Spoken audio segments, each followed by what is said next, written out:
అటగాడే Everest దగ్గర తొడకొట్టించాను అంటే ఇదిగో తొడకొట్టి మీసం మెలేస్తాం. మామూలుగా ఉండదు మనతో అని. తెలుగోడు అంటే అలాగే ఉంటుంది. నమః శివాయ.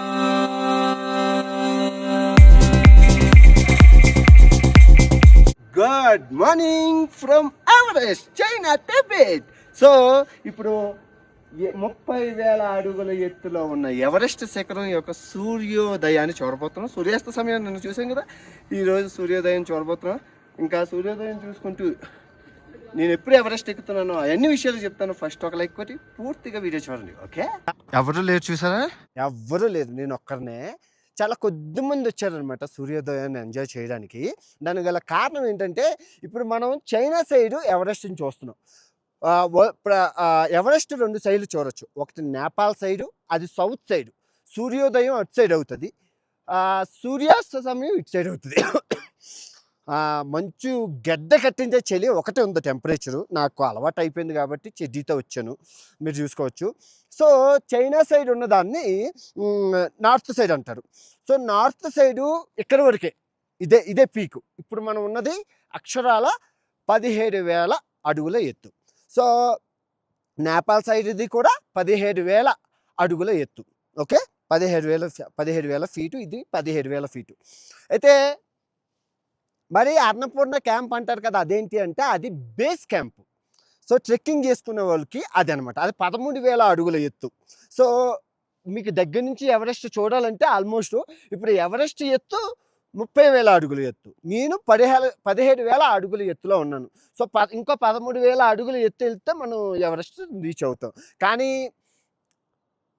ఎవరెస్ట్ పైకి ఎక్కడానికి పైకి ఎక్కుతాం కదా, Nepal side easy, south side easy. ఎందుకంటే సూర్యుడు ఉదయించేటప్పుడు ఆ మంచు ఆ వేడికి కరిగి కంఫర్ట్గా ఉంటుంది. సో అది అలా రోజంతా మెయింటైన్ అవుతుంది. కానీ ఆ సూర్యుడు అలా అస్తమించి ఇటు సైడ్ వచ్చేసరికి మంచు గడ్డ కట్టుకొని, సో చాలా టెక్నికల్గా ఇబ్బంది. అందుకే చైనా సైడు ఎవరు ఎక్కరు వెళ్ళరు ఇంతవరకే. ఇదే బేస్ క్యాంప్ లాస్ట్ అనమాట. సో ఎవరు లేరు, నేను ఒక్కనే వచ్చాను. మీరు కాస్త చూపిస్తాను, ప్రూఫ్ చూసుకోవచ్చు. ఇదిగో ఎవరైనా ఉన్నారా దర్దాపుల్లోని? ఎవరైనా ఉన్నారా? ప్రపంచయాత్ర ఒకటే. అంటే నాకు అలవాటు అయిపోయింది. అందరూ నవ్వుతున్నారు ఇక్కడ, జనాలు అందరూ నవ్వుతున్నారు. ఎలా తిరుగుతున్నావు నీకేం తెలియట్లేదా? మాకు గడ్డ కట్టించేస్తున్నాయి, జ్వరం వచ్చేస్తుంది, నువ్వు ఫీల్ అవ్వట్లేదా అని. నేనేమన్నానంటే నాకు అలవాటు అయిపోయిందండి, ఇది నా జాబ్ కదా. కానీ మీరు జాగ్రత్త, ఆక్సిజన్ ఇంపార్టెంట్, గ్లౌజులు ఇంపార్టెంట్. నాకు ఎంత గడ్డ కట్టినా ఏమవ్వదు, మినిమం -5 ఉంటే అవుతుంది. ఎందుకు అవ్వదు అనే విషయం అంటే మీకు గుర్తుందా, ఆ రోజుల్లో కార్గిల్ ప్రాంతాల్లో చెడ్డీతో తిరిగాను, మీకు గుర్తుందా? నా బాడీ ఆల్కహాల్ తాగను, స్మోకింగ్ చేయను కదా, బ్రెయిన్ కంట్రోలింగ్ ఉంటుంది అనమాట. బ్రెయిన్లోనే కంట్రోల్ ఉంటుంది. చెయ్యి గడ్డ మైనస్లో ఉంది, అందరూ గ్లౌజులు, ఆక్సిజన్స్, నేను ఒక్కనే. అందరూ నవ్వుతున్నారు, పిచ్చి ఏమైనా ఉందా ఏమైనా చేసావని. సో అలవాటు అయిపోయింది. So safety is everybody business. మీరు మటుకు గ్లౌజులు అన్నీ వేసుకోండి, లేదంటే పైకి పోతారు. ఇదైతే మీరు చూసుకోవచ్చు. అయితే చైనా ఎంత గొప్పగా, షాంఘైలో ఎక్కితే ఎవరెస్ట్ ఆ కార్నర్ దగ్గర ఆగుతారు. హైవే 5,500 కిలోమీటర్ల హైవే వేసింది. మరి ఎవరెస్ట్ ఎప్పుడు ఎక్కుతావు? నేను కిలిమంజారో కొండ ఎక్కాను, 8,000 అడుగులు మీకు తెలుసు, 22,000 అడుగులు ఎక్కేసాను. తర్వాత ఉమంతాయ, మచ్చు పిచ్చు, ఎన్నో కొండలు ఎక్కాను. సో అదే ఊపుతో ఎవరెస్ట్ శిఖరాన్ని కూడా ఎక్కేద్దాం అనుకున్నాను. కాకపోతే నా దగ్గర అప్పుడు డబ్బులు. ఇక్కడ ఎవరెస్ట్ ఎక్కడానికి మెయిన్ ఇంపార్టెంట్ టెక్నికల్ ఉండాలి. ఇప్పుడు చూడండి, నేను ఎంత గెదగెద చేతిలో కూడా ఇలా ఉన్నానా, సేమ్ అదే టెక్నిక్ అనమాట. మైండ్ కంట్రోల్ ఉండాలి. ఎంత మైండ్ కంట్రోల్, ఎంత డబ్బున్నా లక్ ఉండాలి. ఎందుకంటే నువ్వు ఎంత టాలెంటెడ్ ఉన్నా అక్కడ పెద్ద రాయిలు వచ్చి పడిపోతే చచ్చిపోతే మనం ఏం చేయలేం, ఎన్నో సవాళ్ళు ఉంటాయి అక్కడ. సో చూస్తాను, నెక్స్ట్ ఇయర్ ఎలాగైనా ఎక్కి యువతకు ఆదర్శంగా నిలుస్తాను, ఎక్కి తీరుతాను. అదేం పెద్ద అమౌంట్ కూడా ఏం కాదు, చాలా చిన్న అమౌంటే. ఎక్కేస్తాను, చూపిస్తాను. ఇంకేం విషయాలు ఉన్నాయి? సో ఇప్పుడు మనం బ్యాక్ టు చాలా లొకేషన్స్ ఉన్నాయి, అన్నీ చూపిస్తాను. అన్న విషయం నిజం చెప్పురా, నువ్వు ఎలా చెడ్డీతో ఉన్నావు అని అడగండి. నాకు అలవాటు అయిపోయింది, మళ్ళీ చెప్తున్నాను, అలవాటు అయిపోయింది. ఇక్కడ అదొక 5,000 మంది ఉన్నారు. 5,000 మంది నన్ను చూసి నవ్వుతూ ఫోటోలు తీసుకుంటూ, నీకు చెలేయట్లేదా, ఏం అవ్వట్లేదా, ఏంటి అంటే టెక్నిక్స్, మైండ్ కంట్రోల్ టెక్నిక్స్, గడ్డ కట్టకుండా ఉండాలి. -1 ఉందిరా, -1 ఉంది. సో బ్రీత్ ఇన్,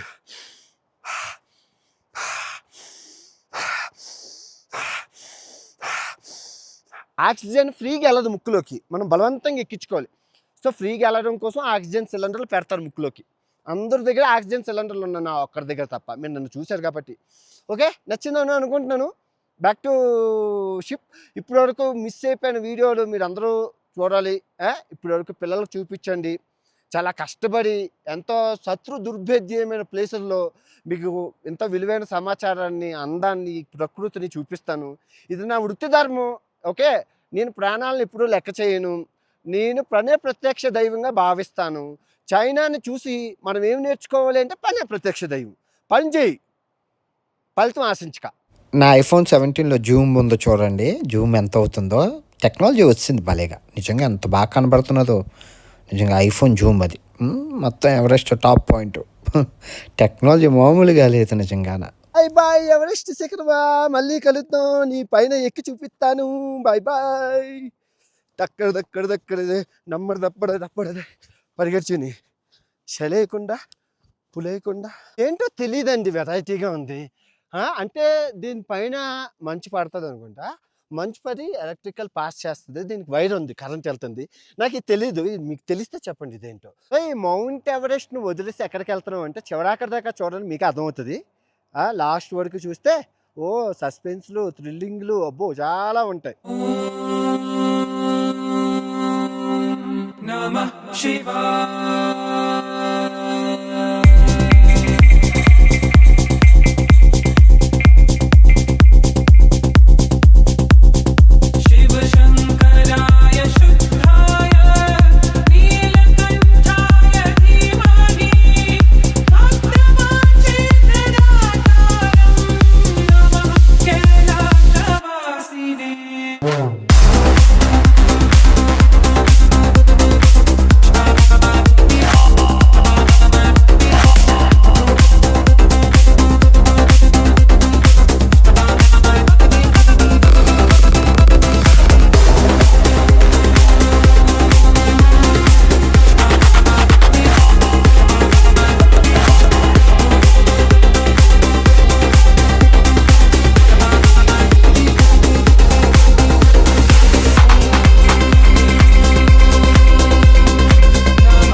సాహసయాత్రలో ఈరోజు మనం పంచలామా గుడికి వచ్చాం. పంచలామా గుడి అంటే ఏంటి, దళైలామా గుడి అంటే ఏంటి, తేడా ఇప్పుడు మీకు చూపిస్తాను. ఈ గుడి లోపల వీళ్ళు దూపదీపం నైవేద్యం అంటారు కదా, నెయ్యి, స్వచ్ఛమైన ఈ జడల బరి నెయ్యి అనమాట, కల్తీ ఏమి ఉండదు. ఇది వేస్తారు. Group photo.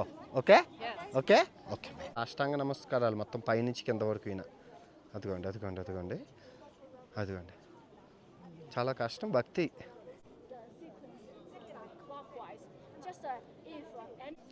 క్లీనింగ్ ఇంచు కూడా లేకుండా శుభ్రం చేసుకుంటూ నిజంగా అందరూ ఈ గుడి చుట్టూ ఎన్నో నమస్కారాలు, ప్రదక్షిణలు చాలా చేస్తారనమాట. మీరు చూసుకుంటే ఏదో భక్తి. ఇక్కడ భక్తి ఎంత ఉందంటే ఎవరెస్ట్ శిఖరం అంత భక్తి ఉంది ఇక్కడ. నిజంగా అందరూ ప్రశాంతంగా నమ్ముతున్నారు. అలాగని చెప్పి ఎవరు ఆ భక్తిని ఇన్సల్ట్ చేయడం కానీ, గొడవలు పెట్టి ప్రశాంతంగా ఉన్నారు భక్తితో. చాలా బాగుంది నిజంగా. చూడండి అన్ని ఎంతమంది అందరూ పద్ధతిగా వచ్చి ప్రార్థనలు చేసుకుంటూ తిరుగుతున్నారు. చూడొచ్చు, చాలా బాగుంది. ఇప్పుడు నా వెనకాతలు అన్న ఆయన ఇక్కడ మాంక్స్ అనమాట, బుద్ధిస్టులు. గుడికి వెళ్ళే ముందు అది ఆ గుడి లోపలికి వచ్చాము. ధ్వజస్తంభము పంచలామా గుడి. బాగుందా?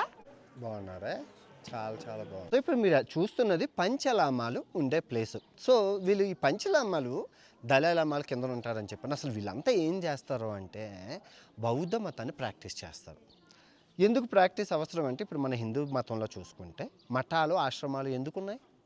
సో మన హైందవ మతాన్ని, భగవద్గీతని, రామాయణాన్ని, పురాణాలని ఇవన్నీ ప్రాక్టీస్ చేసి భావితరాలకు అందిస్తారు. సో హైందవ మతాన్ని మన వాళ్ళు ఎలా కాపాడుతున్నారో బౌద్ధ మతాన్ని ఈ బౌద్ధరామాలు, వీళ్ళు ఈ పంచలామాలు, వీళ్ళు దళైలామాలు, వీళ్ళంతా కలిపి దీన్ని గవర్నమెంట్ సహకరిస్తుంది, ప్రజలు సహకరిస్తున్నారు. ఎక్కడ గోల ఘోష ప్రశాంతంగా ఉంది. మీరు చూసుకోవచ్చు. మీరంతా తిరగని ఎంతో ప్రశాంతంగా ఉంది. చాలా బాగుంది నిజంగా. లొకేషన్ కూడా మీరు చూస్తున్నారు, చూడండి ఎంత అద్భుతంగా ఉందో. అభివృద్ధి ఏంటి అన్నీ బాగున్నాయి. నాకైతే మనసుకి చాలా ఆహ్లాదకరంగా అనిపించింది. మొక్కలు అవి నాటుతున్నారు ఇక్కడ. బాగుంది సంతాన, మంచి పని. వృక్షో రక్షిత రక్షిత.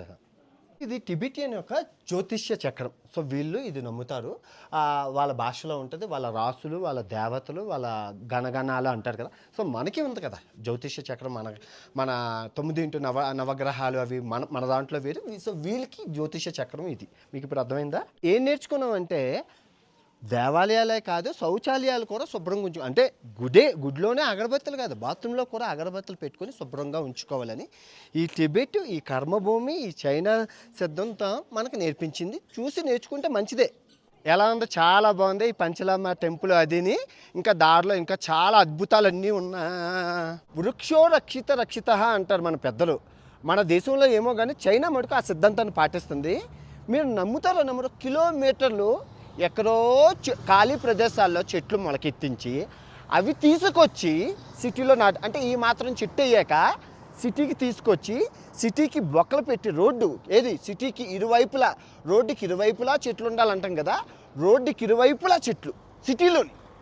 మళ్ళీ ఎందుకంటే ఒక సిటీలో ఒక చెట్టు విలువ ₹1,00,00,000తో సమానం. వదిలేట్లేదు ఖాళీగాన. 2 సిలైన్ బాటిళ్ళు బతికి బట్టగట్టి ఆకులు వచ్చినంత వరకు 2 సిలైన్ బాటిల్లో పెట్టి డాక్టర్లు వచ్చి చెక్ చేసి ఒకవేళ చెట్టు ఎదగకపోతే, చెట్లు మరి అన్నీ ఎక్కడో నుంచి తెచ్చి ఇక్కడ వేస్తారు కదా, వేర్లు భూమిలో సెట్ అవ్వవు. అప్పుడు ఏం చేస్తున్నారు తెలుసా?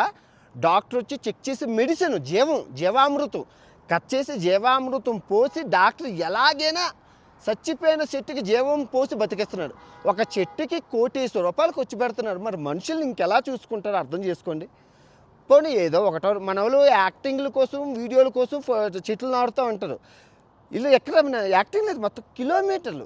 5 కిలోమీటర్లు 6 కిలోమీటర్లు చెట్లు రోడ్లకి ఇరువైపులనా. అరే ఎన్ని కోట్లు ఖర్చు అవుతారా బాబు, ఎంత డబ్బురా బాబు. మళ్ళీ సపోర్టు చెట్టు పడిపోకుండా గాలికి అది పెద్ద వృక్షం అయినంత వరకు వాళ్ళు ఎందుకంటే వీళ్ళు ఆక్సిజన్ కోసం కొన్ని 2015లో చచ్చిపోయారు వీళ్ళు ఆక్సిజన్ కోసం. ఆ బాధ తెలుసు కాబట్టి వీళ్ళు కాపాడుతున్నారు. చెట్టు డాక్టర్లు వచ్చి చెక్ చేసి ఒక చెట్టు బాగోపోతే తెరల కట్టేసి మనిషికి కూడా ఇన్ని సేవలు చేయరు. మనిషికి ఇన్ని సపర్యాలు చేస్తే ఎప్పుడో చెట్లకి ఇంత సేవ ఎందుకురా, ఇన్ని కోట్లు ఎందుకు ఖర్చు పెడుతున్నారో నాకు అర్థం అవ్వట్లేదు. మీకు తెలిస్తే కింద కమెంట్ చేయండి. సో డాక్టర్లు వచ్చి చెక్ చేస్తారు. ఇంకా చెట్టు కన్ఫామ్ అయిపోయింది, ఎదిగిపోతుంది అన్నప్పుడు సపోర్ట్ తీసేస్తారు. అది ఇంకా ఇబ్బందుల్లో ఉంది, ఇది బాగుంది కాబట్టి తీసేది. నిజంగా నాశనం చేస్తుంది వీలే, అయినా మరి కాపాడుతుంది వీలే కదా. ఎన్ని లక్షలు 3 లక్షల కోట్లు ఖర్చు పెడుతున్నారు చెట్ల కోసం. ఆ పల్లెటూరే కదా ఎందుకు అని కాదు. ఇదిగో బస్ స్టాపు, కుషను మెత్తగా ఉండడానికి కుషను, ప్రజలకి పైన కెమెరా, సోలార్ కెమెరా, తర్వాత డస్ట్బిన్ చెత్త వేయడానికి.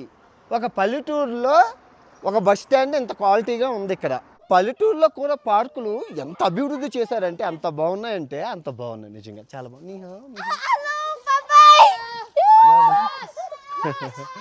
బాగుంది పార్క్, అన్నీ బాగున్నాయి, చాలా పెద్ద పెద్ద సూపర్.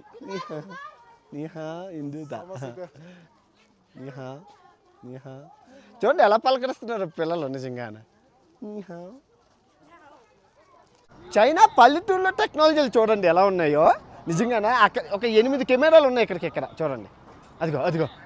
అదిగో టెక్నాలజీ అంతా సోలార్ కెమెరా. ఎవరు మనిషి లేడు, పిట్ట మనిషి లేడు ఇక్కడ. టెక్నాలజీ పల్లెటూరు టెక్నాలజీ.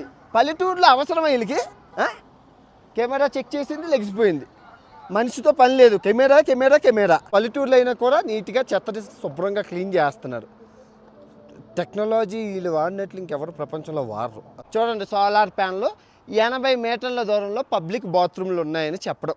నిజంగా ఇక్కడ అభివృద్ధి అంటే ఎంప్లాయ్మెంట్ రా పిచ్చిరా. ఉచిత పథకాలంటే కూర్చొని మేపడం. అభివృద్ధి అంటే ఇప్పుడు ఈ పని చేయడానికి ఆఫ్రికా నుంచో ఇండియా నుంచో రారు కదా, ఎక్కడోలో రావాలి కదా. మరి ఎక్కడోలో రావాలంటే వాళ్ళకి డబ్బులు ఇవ్వాలి కదా.